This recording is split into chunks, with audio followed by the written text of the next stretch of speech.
apartheid. People were so angry at what the white men did. What is so different from what South Africans are doing to black South Africans now to what the white men did to South Africans? Because what is it that the white men did? They deprived them of what is theirs. They deprived them a lot. They failed to protect them. They treated them as slaves, as second-hand citizens in their own nation. Africa, look, Africa is one continent. Blacks are one all over the world. We are one. You see, whatever these artificial boundaries that are created, not even from us blacks, these artificial boundaries were created by white men, not from South, not from we Africans. Africa, black Africans were one. Forget all this division. There were times, yes, these nations, like this statement, needs to feed their country. That is the fact. But that doesn't take away that a Nigerian can live in South Africa, that a Zimbabwean can live in South Africa, that a Malian, a Ghanaian, a Cameroonian, a Senegalese can live in South Africa. That is, you see, let me clear one thing. This thing that is currently happening in South Africa, it happened in Nigeria.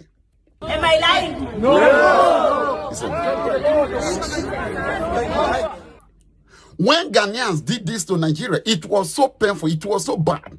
When Nigeria retaliated, it was so bad also, and nobody wants that to repeat itself in between both Nigeria and Ghana. Nobody wants this trash, this thing that is currently happening in South Africa to repeat itself ever again.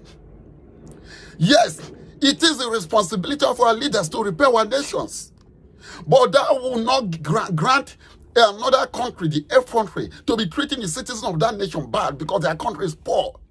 Remember, under apartheid, these same countries like Jacinta opened her mouth wide open because she have the privilege to have worked in a radio station before where she talks the way she likes. This nation she's calling poor, this nation she's calling hungry, they were the ones that fed his father. My father fed his father, protected his father. Your father, your mother protected his father, grandfather, grandmother, and the whole of their generations.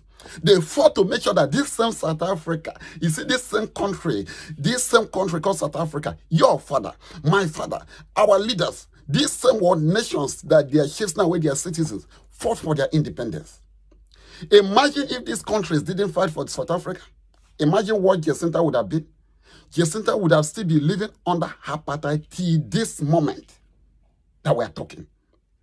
Please and please, this is the first time coming across this platform. Please, I beg of you, hit the subscribe button, subscribe. Let's take this platform to 1K followers. Because we want to advocate for peace, for love in Africa. This platform is not for hatred. Look, I do not want to advocate for hatred on this platform. Please take note of that. This platform advocates for peace, African success, unity, success. When we check across this platform, just go subscribe to the channel, check my video, as in go through my videos. What I advocate is one thing is what love, one thing is what peace, and what is what development of Africa, because we have gone so back. Look, if you're somebody that have been seeing things happening around the world, you see how developed other continents are, and I still want Africa to be. There's something that people are missing. In case if you're an African, Africa have one of the highest deposits of resources. It is some mineral resources. Africa have one of the highest human resources. Those are the things that people don't know. We have it. All it takes for us to build the potential for us to be able to utilize and develop what we have. That's just simple. Please, let's go on listening to Jacinta. I've never experienced the joy of working in these places. No. And if we carry on not saying anything, they must come and sell drugs on the streets and we must still say Africa unity. No. They must come here and bribe our police over there. Open a second, I want the police to see.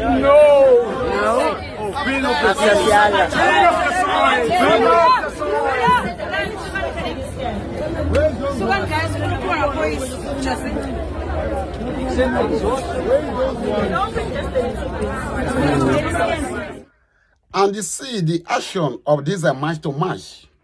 Let's see the actions, the consequences of what people are going through in South Africa. Look at this beautiful lady. Hear from her. Hear from this beautiful lady. especially. What happened? No, I don't like it.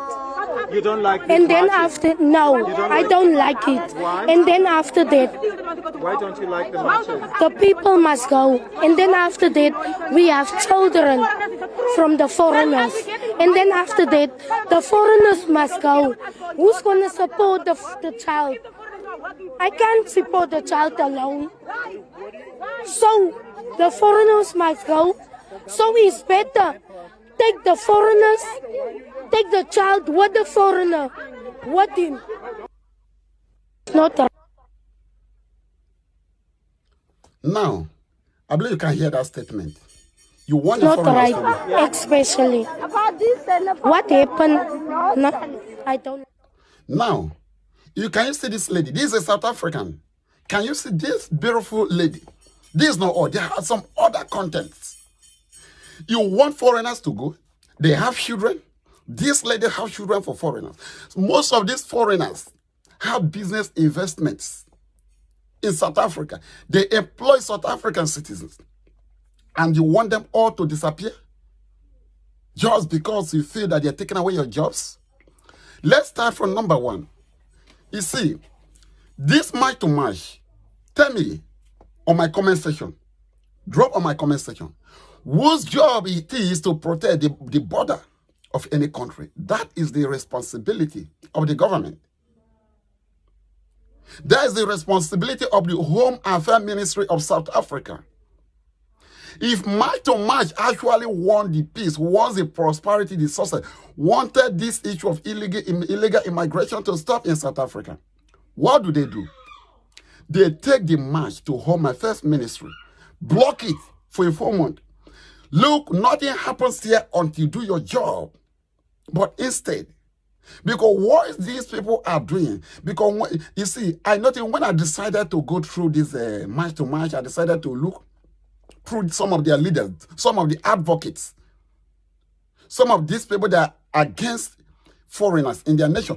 Imagine them calling these nations foreigners, but let's leave that aside. I noticed there are some politicians also which are involved in all of these things, which means it is not about Jacinta and what their name, there's how to pronounce all the South African names. But whose job is it? Is it the fault of those foreigners? No. The Home Affairs Ministry, they are not doing their jobs. They are not doing their jobs. So if actually Jacinta and co, they want this high level of illegal immigration in South Africa to be reduced, what do? Take the mic to Home Affairs Ministry. Take the mic to Cyril Ramaphosa. But they know they don't want to do that at all. They want to humiliate. They want to bite the hands that fed them in the past. Do you know how it feels seeing South Africans humiliating Nigerians? Let's see this one. Look at the consequences of all their actions. Look at South African drivers. See for yourself.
So, actually, I don't understand the language of South Africa, but based on some of the articles I read, these are people confronting one of the leaders. I think the guy there is one of the leaders of Match to Match.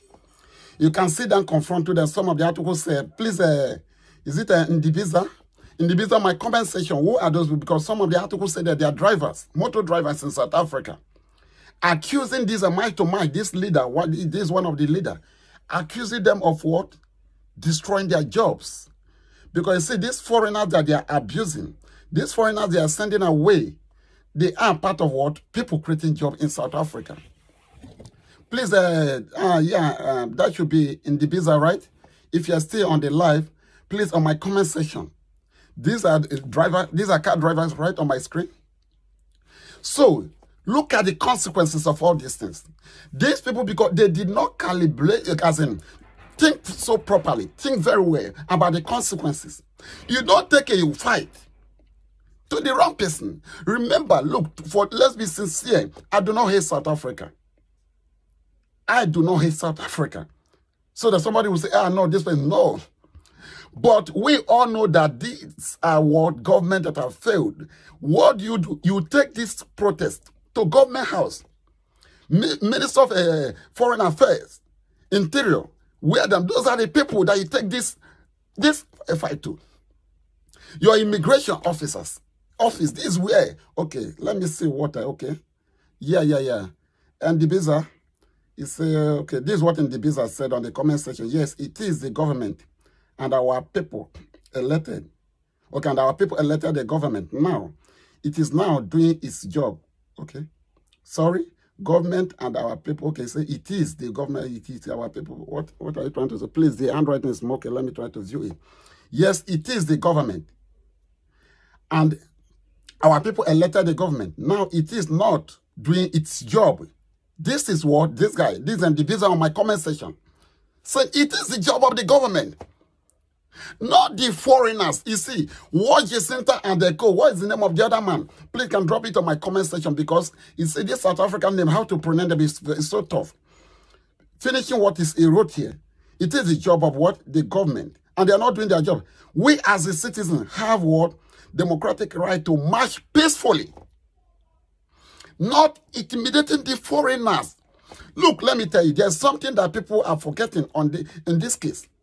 Foreigners are victims the same way South African citizens are victims of failed government policies. Because when government fail to do their job, who suffers? It is the people that suffers. And that is one thing, these leaders of might to might, Jacinta and co. Please, Ndibia, right? Please, don't mind how I pronounce your name. Just drop the names of these leaders. I have the names, but I can't bring them up right now. The names of might to might leaders. Sorry. So I can't bring them up right now because of the way I'm using these two systems. Okay. You can just drop their names on my comment section. Okay. Drop the names. I have the names here, but pronouncing them offhand, becomes an issue. So please, and like I always say, this is your first time coming across this platform. Please subscribe. Let's take this channel to 1K followers.